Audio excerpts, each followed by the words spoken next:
Hi everyone, I am Dr. S.M. Raju.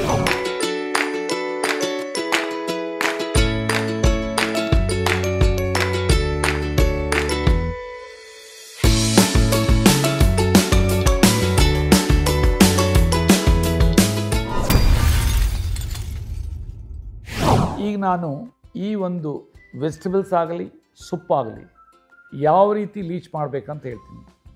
Leaching ಅಂದರೆ ಏನು? Basically ಆ ಒಂದು ಸೊಪ್ಪಲ್ಲಾಗಲಿ ತರಕಾರಿನಲ್ಲಾಗಲಿ ಪೊಟ್ಯಾಷಿಯಮ್ ಏನಿದೆ ಅದನ್ನು ಮತ್ತು ಪೆಸ್ಟಿಸೈಡ್ಸ್ ರೆಸಿಡ್ಯೂಸ್ನ ತೆಗೆಯೋದಕ್ಕೆ ನಾವು ಲೀಚಿಂಗ್ ಅಂತೀವಿ.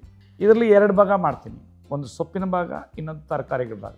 ಸೊಪ್ಪನ್ನು 2-3 ಗಂಟೆ ನೀರಲ್ಲಿ ಇಟ್ಬಿಟ್ಟು ಅದನ್ನು ತೆಗೆದ ನಂತರ ಅದನ್ನು ಹಾಟ್ ವಾಟರ್ನಲ್ಲಿ ಸ್ವಲ್ಪ ರಿನ್ಸ್ ಮಾಡಿಬಿಟ್ಟು ತೆಗೆದುಬಿಟ್ಟು ಅದರ ಜೊತೆಯಲ್ಲಿ ಕಾಳು ಆಮೇಲೆ ಆಲೂಗಡ್ಡೆ ಯಾವುದೇ ಕಾಳುಗಳಾಗಲಿ ಹಾಕಿ ಬಾಯ್ಲ್ ಮಾಡಬೇಕು.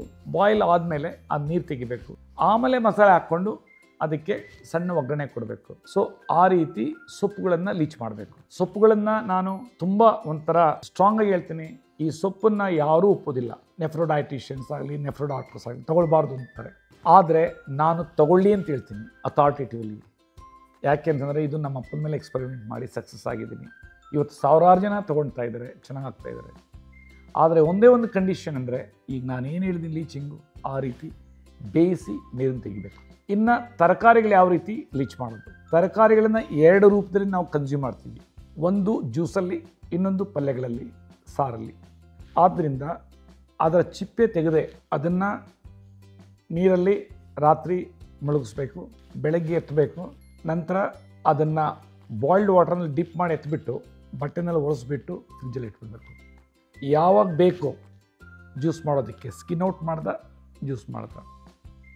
ನಂತರ ಸಾರಿಗೆ ಮಾತ್ರ ಸಾರು ಮಾಡ್ದ, ಅದಕ್ಕೇನು ತೆಗೆಯೋದೇನು ಬೇಕಲ್ಲ ನೀರು. ವೆಜಿಟೇಬಲ್ ಪಲ್ಯ ಮಾಡೋ ಹೊತ್ತಿನಲ್ಲೂ ಸೇಮ್ ನಾನು ಸೊಪ್ಪಿಗೆ ಏನು ಹೇಳಿದ್ದೆ ಅದೇ ರೀತಿಯೇ ಇದನ್ನು ಬಾಯ್ಲ್ ಮಾಡಿ ನೀರು ತೆಗಿಬೋದು. ಅದಾದಮೇಲೆ ಅದನ್ನು ಸಾಂಬಾರು ಮಾಡ್ಬೋದು ಅಥವಾ ಪಲ್ಯನೂ ಮಾಡ್ಬೋದು. ಇದನ್ನು 60% ತಿನ್ನಬೇಕು ಅಂತ ನಾನು ಹೇಳಿದ್ದೀನಿ ಆಲ್ರೆಡಿ.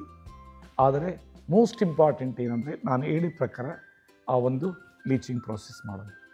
Thank you.